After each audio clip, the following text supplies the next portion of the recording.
Ladies and gentlemen, hello and welcome back again to DAC 2017 Group A action. We're in game number 2, OG facing off against the Wings Gaming. I'm Lyrical, going to be joined by the wonderful, the great, the lovely Capitalist Dota 2. How you doing, man?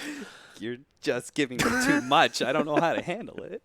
You having a good time? You excited right now? We're in game number 2. We saw some pretty high pressure stuff coming in earlier from Wings. They weren't quite able to deal with OG though, who kind of just ran over them at the end there. I mean, granted they've been able to make it work for them throughout the whole game, but what's your thoughts? My thoughts are I never know whether this is a show of confidence or weakness when I see like a team just give away a certain hero. So first pick Centaur is going to happen once again. And I'm thinking to myself, is this confidence in Wings going like, we know how to deal with this hero even though he's super strong right now. Like, we've got it this time. Or is it like hubris in some ways that they're just going to stumble into the same trap? But we'll see. They're going to start with the Abad. Probably not the Shadow Shaman this time around. Well, and that's the interesting thing is that they decided to ban out the Earth Spirit. So feeling like that was more the problem with the early game. So I'm wondering now, like they're taking the Shadow Shaman saying, all right, well, Earth Spirit was the problem, I promise. But did OG just go for another roaming hero like the Tusk at this point now? I mean, OG has spent some time in China, right? Yeah. So I think Jarek said something like that. I was talking to like a Twitch chat or something, and I was like, "Are you studying up on the Tusk?" He's like, "Dude, the Chinese pubs are just full of it. They're full of the support Tusk." So I'm sure they're well experienced with it by now if they want to run it themselves, despite it being a Chinese special. I wonder if there's maybe even a different hero that could sort of fit the bill as well, or if they just want to take an entirely different strategy. They're going to go for the Terrorblade, expecting that it would be banned in the second phase. And I guess a hero that they pretty highly prize in this one. This is a question. Whenever we get into these situations with the group stages, you have a hero that kind of makes himself known as, or herself known as, the top hero in the carry position. Do you think Terrorblade could be that hero in this meta, maybe? Like, how good is Terrorblade right now? I think Terrorblade is probably one of the better carries right now, but I do think this is something specific to OG. I think something about the way that No-Tail plays it that is a lot more active. And that's the thing, is like No-Tail seems to have a gift for, first of all, he's fantastic at grinding and improving. And I think all that grinding does give him really good game sense. And he understands what he needs to do from his position to be able to give others space, more so than I probably think any other carry out there. So his Terrorblade was not our traditional Terrorblade. His Terrorblade was very active, very aggressive, created a lot of space. So I think maybe for OG it is a top carry, but not necessarily across the board. Okay. All right, we'll have to keep that in mind and, see how it plays out the rest of the group stages. That's, to me, like the most interesting thing about the group stages is always, how do the teams start? How does the meta begin to develop? And then do you see that change, on a team-to-team basis or what have you? But for now, it's going to be the Invoker that was banned out by Wings, as well as the Timbersaw. Would expect that OG would probably take the Tinker out of here as well. It's just so hard to play Terrorblade against a Tinker. Yeah. I don't know. Is there anything really that we talked about it before? Abaddon, Shadow Shaman. You know what Wings are going to try and do. What else do they need to help complement these heroes to allow them to push down towers? I'm not. See, I'm just not sure if are they really gonna go for like the same kind of push? Like, I mean, it's hard for me to look at Shadow Shaman and be like, oh, they're gonna do something different, right? He's in some ways a very one-dimensional hero in that regard. He tells you you're going to push no matter what. So I don't know. Like, they can pick up. Maybe Luna wasn't the right carry for them. I honestly don't know too many things. Maybe to get a hero that it just normally, if you're going to deal with split pushing, it's your offlaner that does better at being able to deal with that. But they have the same offlaner in Abaddon. So I was thinking to myself, maybe they just get a little bit better catch to be able to deal with the split pushing when it happens. Maybe they get some heroes that fight a little bit better, a little bit sooner. Luna obviously had some big issues versus Terrorblade, both because the Eclipse was very lackluster in team fights, as was the fact that she had to deal with her own reflection beating the hell out of her. So maybe that carry was a bit of a problem. So a different, more aggressive team fighting carry, maybe a carry that gives them lockdown of their own. Man, It's tough because that's the thing too is you have like this centaur here. You saw that great movement that came out from Wings where they're defending their tier 1 tower in the top lane and almost caught out. Like No Tail was behind the tier 1 tower in the off lane and they still couldn't kill him because they just stampeded away. And I think about that timing that Wings had, and it was not necessarily delayed, but it was made worse because it takes a while to get that Blink Dagger up for the Shadow Shaman. So in my eyes, if OG just like run another dual off lane, they pull whenever they're capable of it, try and block out Shadow Shaman's camps. I don't know how the Wings do it if they do the exact same type of draft, and they're going to need some other form of initiation. Maybe Sand King is the answer, something like that. Well, Gyrocopter's been rising up in the meta. Okay. That hero is a pretty good team fighter. I had to pull up a hero list because it's like so hard to think about it. That's the adjustment that I would make, right, is a better team fighting carry because you already have the pushing power out of both Abaddon and Shadow Shaman. Abaddon is a fantastic pusher because of the Curse of Avernus, so I don't think you necessarily need to get the same kind of pushing power out of your carry as you did last time. Oh, the Lina.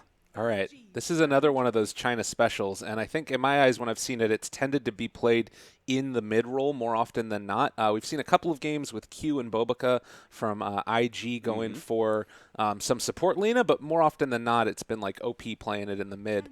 Do you like this hero right now? Like Raindrops were a big nerf, but is it okay? I do like this hero now. Okay. I have heard this from a couple different people. One person in particular told me recently that he thinks this hero is broken. And I had heard that from before, but I wanted to, I kind of prodded him just because I wanted to get his reaction to it. Yeah. And I do think that this hero has a lot of capability as a 15 to 25 minute, like a dominator, right? Yeah. She just takes over the game at that point in time. And this is going to be that kind of core that deals with the split push a lot better, right? Last time around, we had that Silencer, whose catch is not phenomenal, right? We had that one catch on Ana in the bottom lane where they set up a whole entire trap, but that's the only time they really caught him. Lina offers you a lot more capabilities because it's heavy nuke damage and it's some disable as well. So I do kind of like this, but where the hell did Earthshaker come from? And we're in Visage too. Like, we're getting all kinds of crazy stuff in this game. I love it. It's wonderful. I mean, I'm down with Visage. I think Visage has gotten enough buffs in 7.0 that I've heard a couple different people spouting that Visage is back, baby. Visage is here. So I wasn't too surprised by that Visage, especially since it was fifth ban last. Yeah, it was the fifth ban by I think Wings. Okay. In game 1, so I wasn't too surprised by that. Earthshaker. I mean, unless I you're know looking you love at, like, this hero. Ad Venom, but yeah, I think you can only run it versus Illusion heroes right now. So Terrorblade does fit that bill. That does make the hero a lot stronger, and it does give you, again, remember we had that conversation about the Abaddon as an offlaner, like he doesn't give you initiation, so you want it from your 4 position. You could see how that hurt Wings in game 1, so clearly they're trying to shore that up, not just in their mid with better catch there and better anti-split pushing capabilities there, but also now in their 4 position Earthshaker. So the hero itself, not a huge fan of right now, but I can see where they're going, and I think fundamentally the things that he brings to the table are sound for this game. All right. Well, we'll have to see how this works out. I mean, again, I'm looking at Visage too and thinking about if this is going to be Jarek's. I'm assuming he's the player for OG. I don't remember.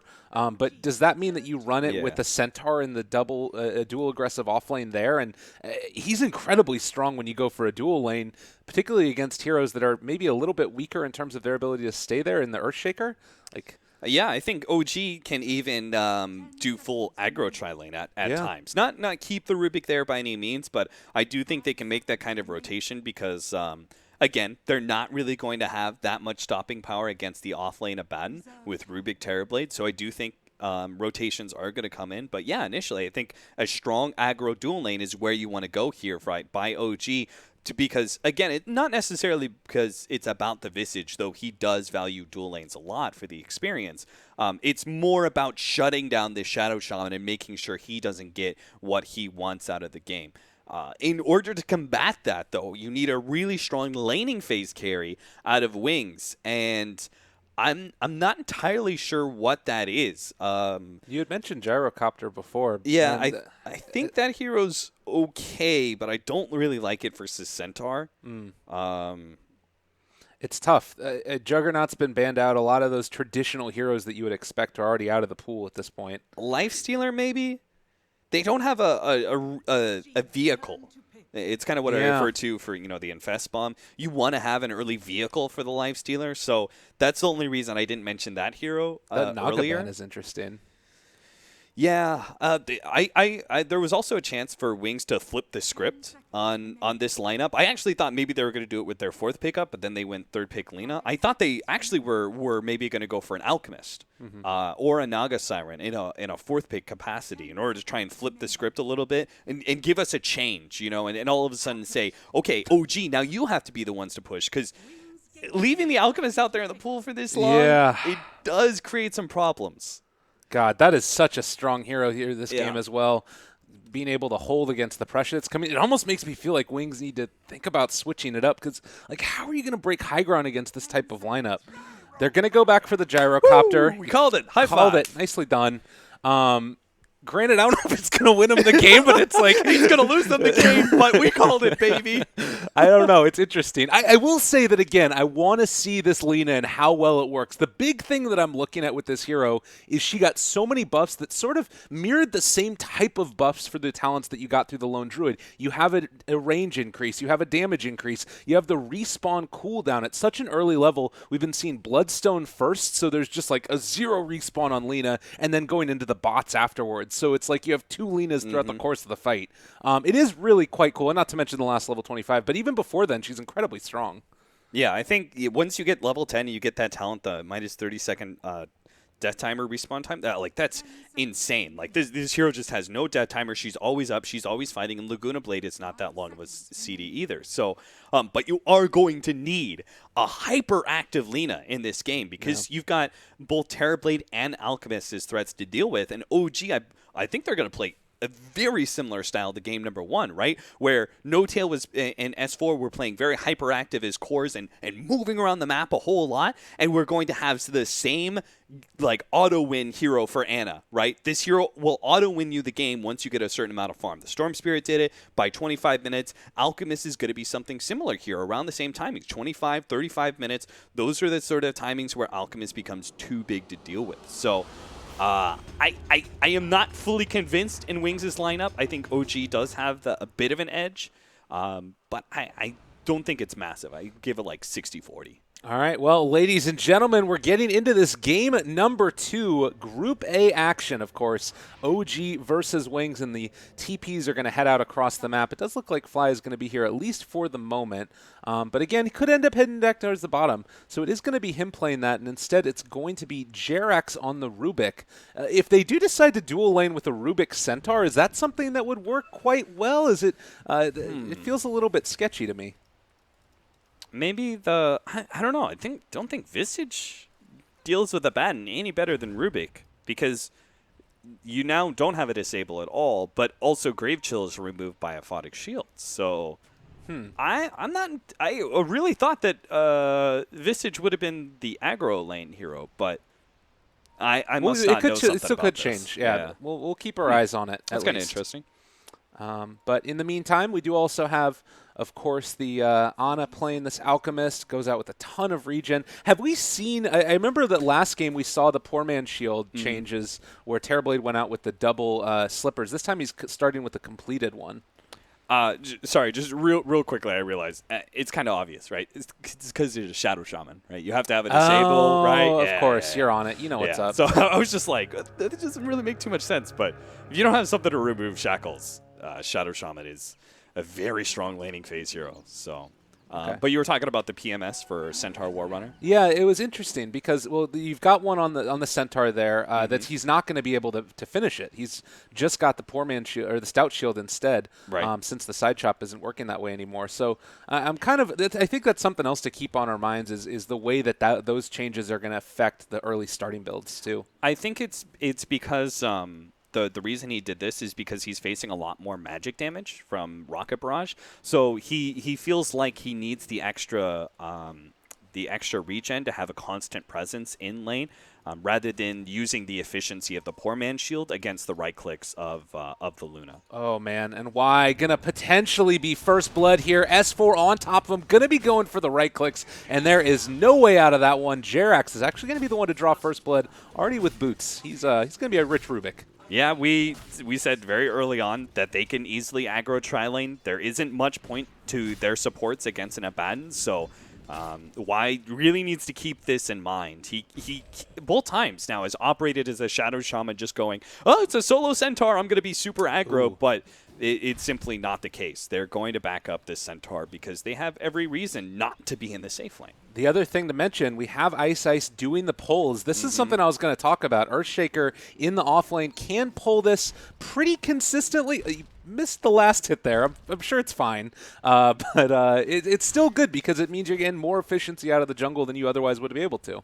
I am still not fully convinced that this pull makes Earthshaker wholly viable because in some ways it's like, okay, I don't think you're negating that much farm of the Terrorblade. He's going to make use of the jungle a little bit later on. And also, the offlaner isn't like, it's not like a band's like, oh, thank God for that pull. I wouldn't have been able to lane otherwise, right? Like, he would have been fine. So, I'm not fully convinced about this, but we'll see where Ice goes with it and how much farm he's able to obtain in 10 minutes of jungling and roaming around. If he can get Blink Dagger by 15, then it was well worth the effort. But other supports could have had more impact, say, in the mid lane. They could have had more impact in really aggressively opposing a solo Terrorblade at top. So, not fully convinced, but we'll see. All right, sounds good. They did spot out that he made this movement down towards the bottom lane with the ward here. They expected the ward was placed over in this side. Wings did, and they were not able to get that D ward. But nonetheless, they can still at least not be under too much fire in this lane anymore. And you can see that already the rest of OG supports, they're going to head off across the map and try and get more stuff done elsewhere, although they won't be able to get the rune as it did look like it was already taken away. So top lane, still more aggression mounted against Fly by Faith Beyond. How do you see the next couple of minutes playing out in terms of map movements by the supports? I think OG did the right thing with their supports, putting pressure early on against the Shadow Shaman lane. What they've done now is brought a sentry for Fly into the safe lane and open up that hard camp pull. So if the Earthshaker does go back to his shenanigans of Fissure pulling, they can have an answer to it in a hard camp pull. And they need ways for Visage to be able to obtain farm. This is not a sit-in tri-lane scenario kind of hero. Oh, and S4, nice block off there. They got the shackles to boot, and that should be S4 most likely going down. Right clicks, yeah, it's coming through. They got him. But now going to pull Gyrocopter to the other side. Shadow taking a little bit of harassment from Jerax for his trouble.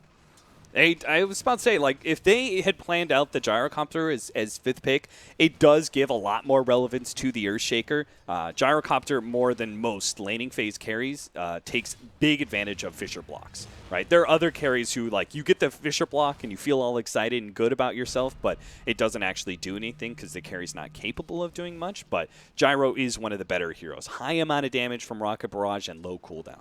Really good stuff there. And, I mean, you don't want to ban a Gyrocopter ever. I don't think that just feels bad. But even the last pick, it would be fine. Ice thinking about a block off there. Now there, go for it. You say that now, but that I legitimately think Aghanim's Gyrocopter is going to become a big thing. Okay. I think it is quite viable. I've seen it in so many of my pubs that it's kind of won me over. You know, it's just like I've been beaten into submission by countless pub Gyrocopters that I'm finally like, fine, it's a thing. Yeah, that's I can well imagine. We've seen. I mean, it is basically like a double damage rune. You get so much extra farming capabilities out of it. But we can talk a little bit more about the way this laning stage has worked out. One thing to keep in mind: Abaddon is topping the CS right now, 24-3 over the 15-5 of No Tail. 16 now, but it has been a rough go for this guy. Yeah, he's lost some of his CS from Fissure pulling. He's got Faith Beyond with the phase boots always up in his face. But ultimately, he will still get the farm he needs eventually, right? It's not like all of a sudden a Terrorblade doesn't have a game because he's 10 CS short, you know? So yeah. I think this is a nice threat. You know, it's good for Faith Beyond, but what are you going to do with that farm? That's what I'm concerned about. Last game, he had the extra farm, and he couldn't win the game for them. Not nearly in that 15-minute marker that they needed to. Now back mid, they're going to try and bring down Blink here. He's dropping somewhat low. Soul Assumption is going to be able to find that kill in the end. So a nice pickup for Fly. They had a ward in the area as well, and we could see that Blink was just trying to play it as close to the belt as they could as we end up getting a kill down bottom as well. Another Shackles combo, and Shadow picks one up for himself. Actually, it was Y that got the final touch. Nice. It's always going to be questionable for S4 if he doesn't have a support behind him showing up in lane, just because he's so easily run down by Shackles and Rocket Barrage. But yeah, I think good rotation by OG. Just like last time, they need to be the ones to kind of set the tempo in this laning phase because they can't let Wings just naturally get to that 12-minute mark where they're going to be quite formidable and let them execute their game plan. They have to play super active with their safe laner, their off laner, and their 2 supports. So wise rotation by them into the mid lane, a great kill on Lina, and also buys Alchemist the space to go back to his jungle, and he doesn't have to worry about like a smoke rotation at this point, right? Yeah, no, definitely. Also worth noting that we did have the bounty rune continue to be stolen. Ice has been doing a good job of making sure that Ana hasn't had free reign of those around the map. It was Earthshaker that now picks up his Arcanes on top of it at about the 6.5-minute mark. So he's farming pretty well at this point. Yeah, absolutely. All those bounty runes are really racking it up. Think Faith Beyond, he's got to go another Helmet Dominator this game just because S4. Oh. They have a wraparound that's coming in from the other side as well. They might be able to bring down Y or possibly go for the juicier target in Shadow, who is about to be lifted now, pulled back into the hoof stomp, trying to get it. They go for the double edge, Soul Assumption to finish. And now Y needs to get out of here. The fissure block to save the day from him at least. But still losing your gyrocopter there hurts a lot. It certainly does. I want to see Faith Beyond. I know he's really enjoying this offlane farm, but I do want to see this Abaddon try and get a little bit more hyperactive and be a little bit more preemptive in joining his carries and such for these potential team fights. I know that was a smoke rotation. It kind of caught him off guard, but I think in the future they should try and use this Abaddon to group up a little bit more because OG is really taking advantage of Wings when they're split up like this. It just seems like they have a knack for being able to find these openings in the laning phase and are punishing Wings really hard for it. The static laning phase is still going fine for Wings. Naturally they have a CS advantage in almost every single lane just because of the matchups. But if they lose Shadow again here, oh, they're trying to get it. They're just out of range, though. They were pinging that the shrine was over there, and it looks like mid they're going to be going on to Ana. They'll be able to bring him down. So missing a kill on the gyrocopter in the bottom and killing off the Alchemist, a nice series of events there for Wings. Yeah, Shadow almost had the wrong positioning there, but he was trying to both kind of put himself there in lane and show that he wasn't too scared while letting his allies make that rotation in mid. Because if you just abandon your safe lane, it does make the smoke rotation to either top or middle a lot more obvious. So it's kind of like this. It's this, what is it? When you stand on the line, tightrope, right? It's this kind of tightrope. It's this balance act where you have to have presence in lane, but not be too far forward to get caught. Okay. I got you there. And, well, it looks like No Tail, gets the Sunder, turns it on his Shadow. They want to bring him low. Stampede, the right clicks, he is going to end up falling. Earthshaker not quite able to get there. Oh, man, they wanted it so bad. There are so many Terrorblades who don't get Sunder at level 6 that I legitimately think Shadow was just like, he doesn't have Sunder. Let's just go. Because I've seen they skip Sunder so much at level 6. But that's the thing. OG's Terrorblade, No Tail's Terrorblade is a little bit different. And I'm not at all surprised he gets level 6 and he picks up Sunder, or at least saves the skill point until he needs it, because he's very active with this hero. Much more active than most other carries would be. So he's going to have better value out of that ultimate than others would. All right. Well, and clearly right there, it makes it work. So brilliant display from No Tail, ends up ranking him up a kill. And now taking a look at the sort of net worth advantage, it's still very static. Wings maybe a little bit ahead in terms of experience. But I feel like, again, it's all to the benefit of OG because you've still got Ana who's farming. And granted, he did end up dying there, but you can see this net worth very heavily ahead, as to be expected. Yeah, certainly.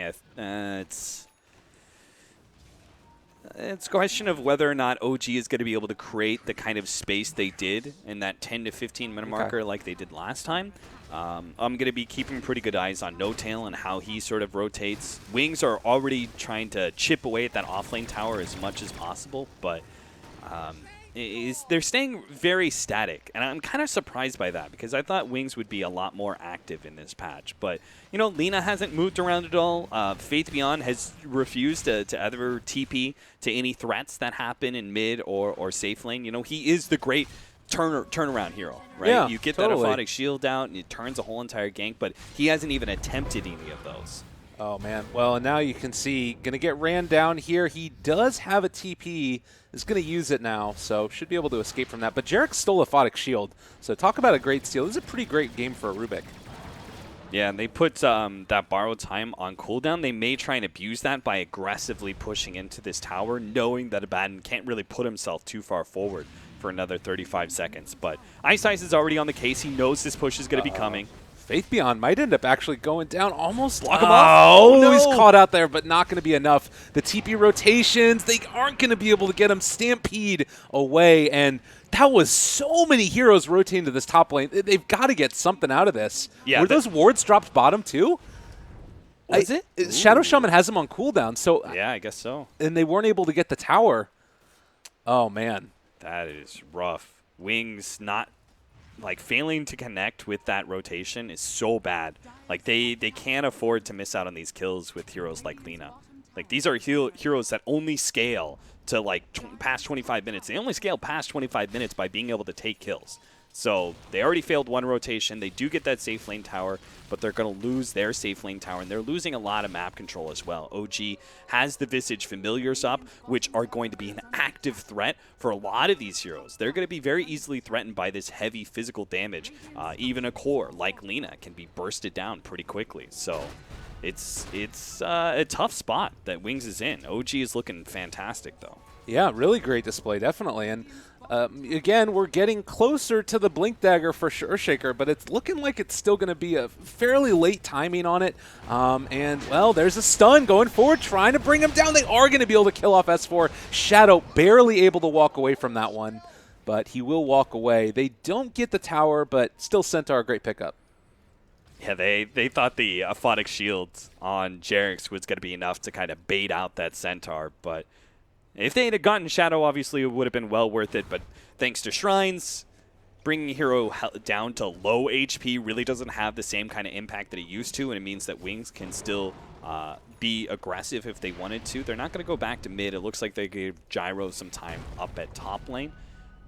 I think he's going to be going the S and Y. I've heard about a lot of different builds on the carry gyrocopter. Yeah. There's some pros that were experimenting with Maelstrom into Aghanim Scepter.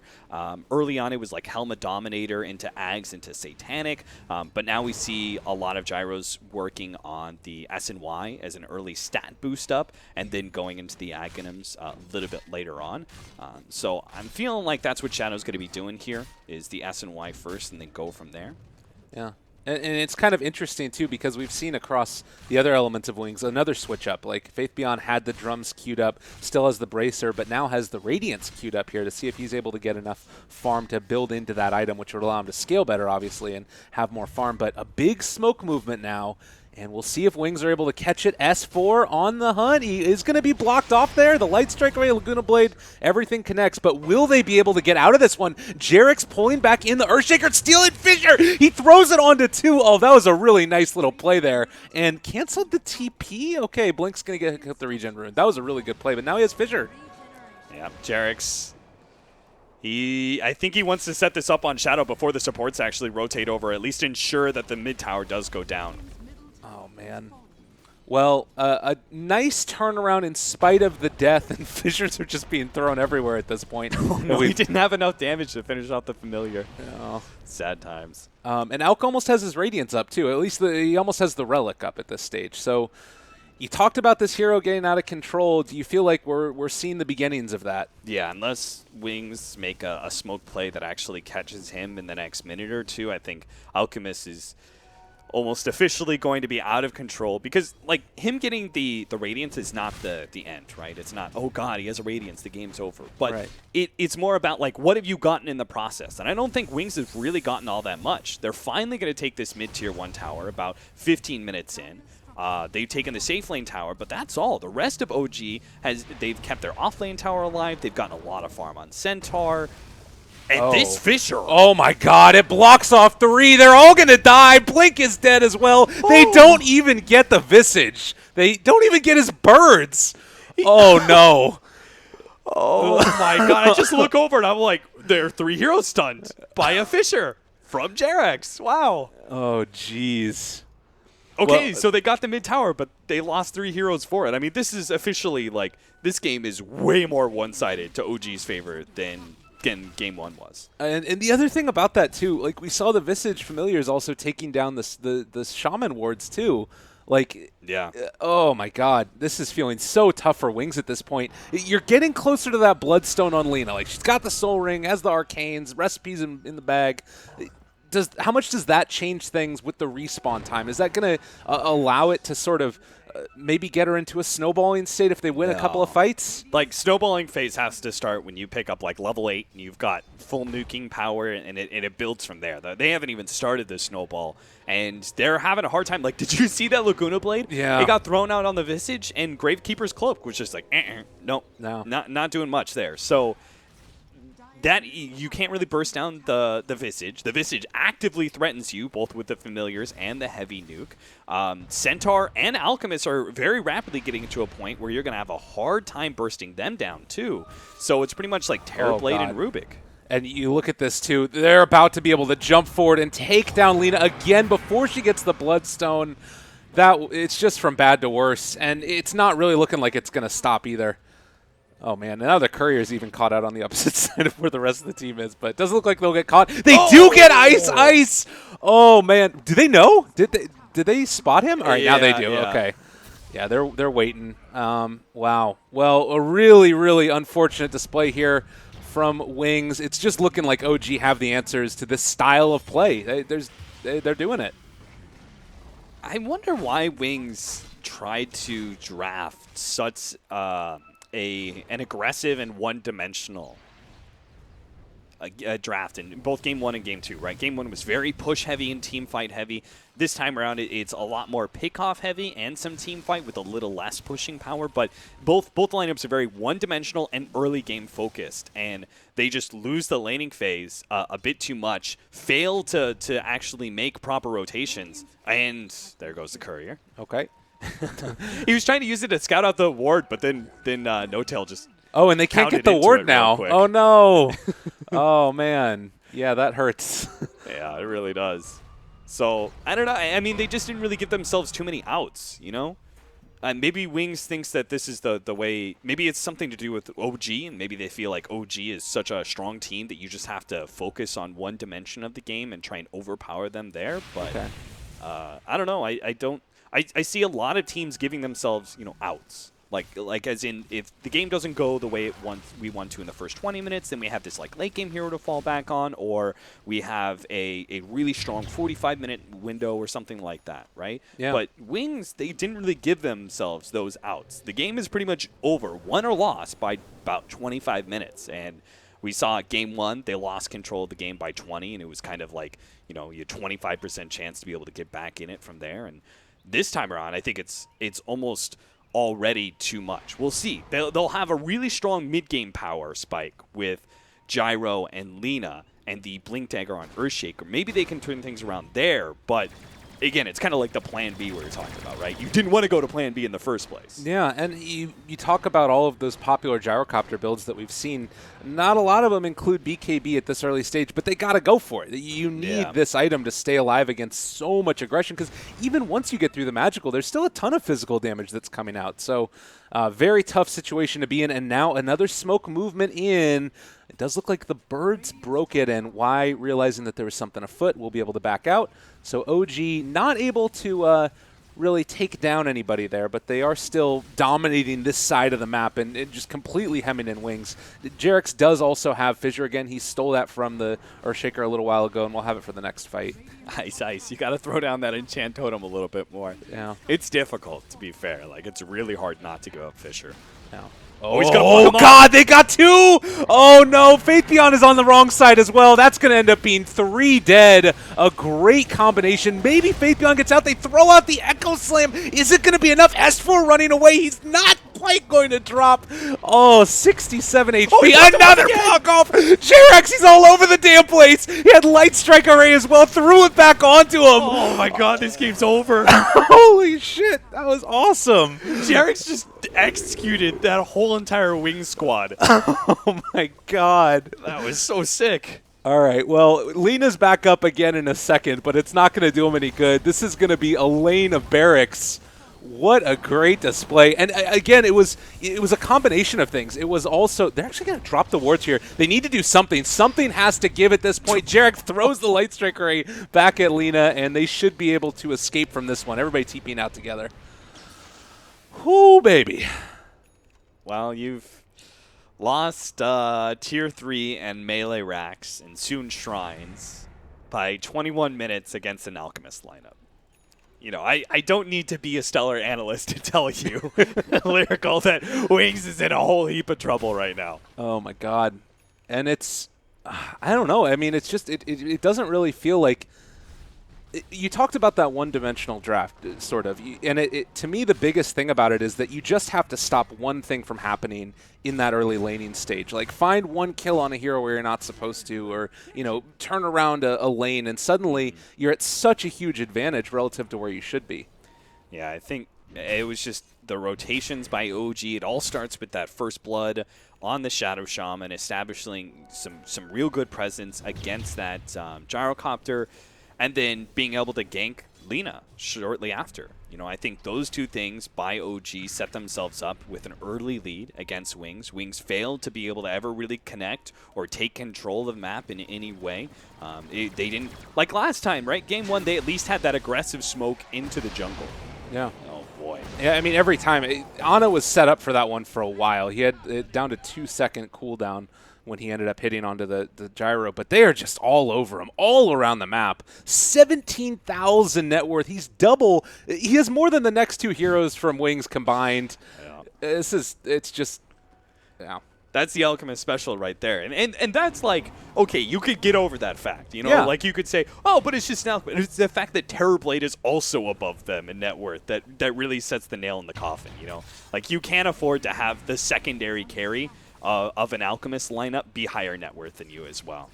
I'm not sure if any comeback is really possible, but we'll see. They do have really strong team fight abilities to be used. If OG makes a mistake, right? Yeah. If they step up to the tier 3s a little bit too early, if they clump up a little bit too much, they could lose a critical team fight and give away the significant lead that they have right now. I just find it unlikely given OG's play so far. I think they've played near perfect in Game 1 and pretty much perfect in Game 2 as well. All right, well, Blink Dagger is there for Ice Ice, so if there was a moment to strike, it would be right now. Why? Also in the area, they spot out an illusion, and now going to have their eyes on to Fly. Fissure from afar, they end up connecting it, and that should, well, maybe be a pick-off.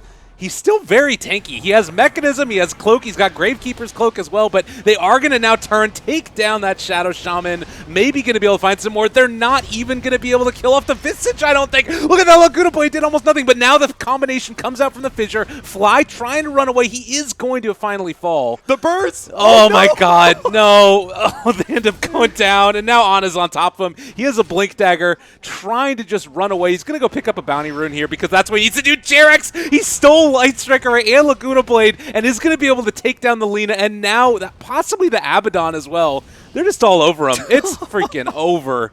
Oh, baby. Look at Jerax taunting away. He is having a hell of a game. Oh, man, that was so sad because I watched Shadow play that gyro and he's got the BKB like this is his moment.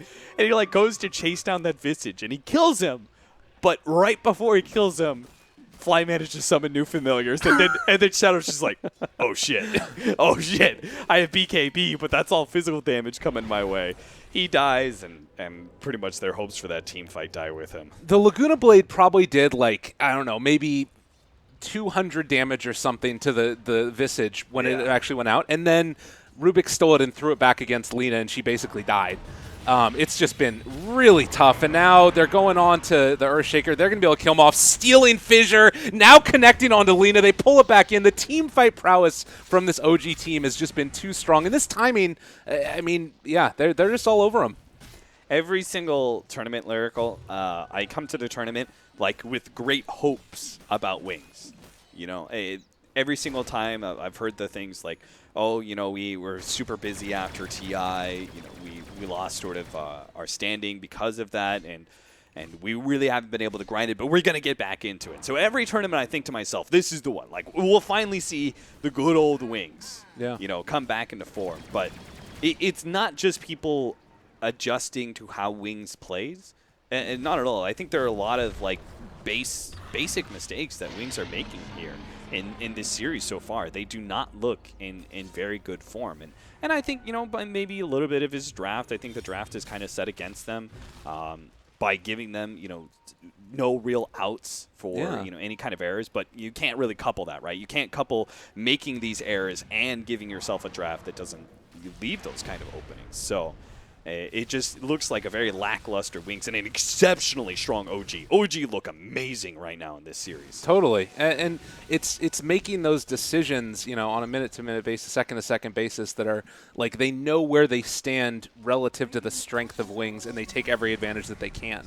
I'm also seeing, like, in my eyes, maybe Wings, they're a team that adjusts very effectively. But yeah, I see you hovering over that Bloodstone charge. It feels bad. You might as well just sell that thing. That thing's garbage now. Yeah. 2 Bloodstone charges, dump it in the trash, man. It's not worth it. Just hide it. Just hide that Bloodstone. You know, it's better to have an empty inventory slot. There's more pride in having it empty, at least on poor, you know, at that point. But then showing off a 2 Bloodstone charge, oh, Jesus. I mean, in some ways, like, it's the potential to come back. You know, just scribble in a 1 next to it and you'll be fine.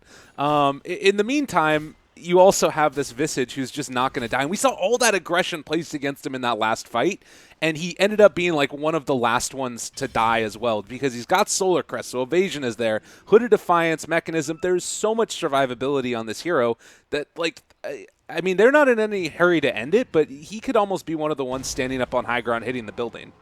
Yeah, he really could. I think a big boost to this Visage was the change where we had the Gravekeeper's Cloak be applied to the Familiars when he's nearby. I think that really helps out quite a bit because they're the significant damage force, right? That you want to be able to address very quickly and gain the bounty, but also eliminate that threat.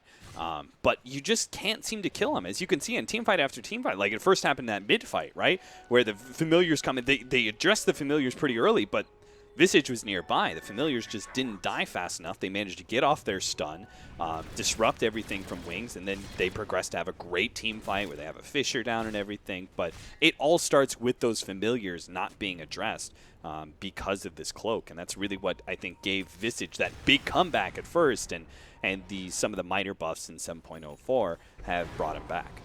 Well, this is potentially time to go all in. No Tail has a DD. They've given the Aghanim Scepter to the Centaur by virtue of that Alchemist, and they're going to start pressuring in here. They're on top of him. A Fissure gets thrown out. They are going to be able to take down this Tier 3 tower. No real contest. They are going to throw out a Glyph. I mean, they're sieging both of them at the same time. They don't even care, and they're under no stress at all here. They're going to deny the tower, so that's all hunky-dory, but... Building's still dropping. A Photic Shield is there. These barracks they just don't have an answer. Like, they can't even go on one hero at this point.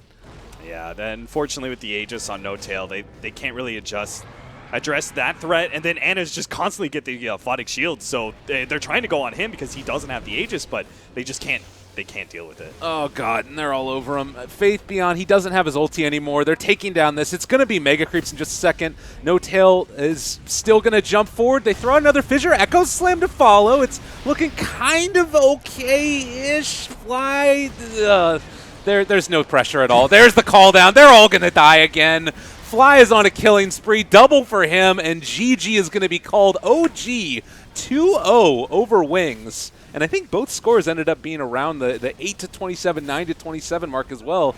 Cap, What can we take away from this series as a whole here, finishing off our first one in Group A? You know, I want to give a bunch of praise to OG because they did look really solid. I think that their perspective of both Game 1 and Game 2, they knew exactly how to play it, right? We talked about how they played that Storm Spirit. They created a bunch of space for him, allowed him to split push. When the pushes came in, he TP's in. They actually had the team fight. Like, everything made sense that they were doing. It seemed very crystal clear that they had a game plan going on, and they executed it supremely well. So I think OG look incredibly strong, but I do think Wings show a lot of weaknesses in this series. Naturally, those weaknesses are going to be sussed out against such a strong team like OG, but this is DAC. There are a lot of other teams besides OG who are also looking to be contenders for top dog. So I'm not sure if Wings they're going to have to do something and address some of the issues that they've got here. Otherwise, I'm not sure if they're going to be able to claim, a top 4 slot in this tournament, which I think is what every top team is looking for, right? It's just place top 4 at DAC and then go from there. So, a lot of work cut out for them. A lot of work cut out for them. And OG, I just want to watch more of them, man. They're so fast and they're moving around the map. They're able to create these pushes and these threads that I just didn't expect them to with their lineup. So I think it's really cool. OG just look so on point. Awesome. Well, everybody, we've got a hell of a lot more Dota coming at you over the next several hours.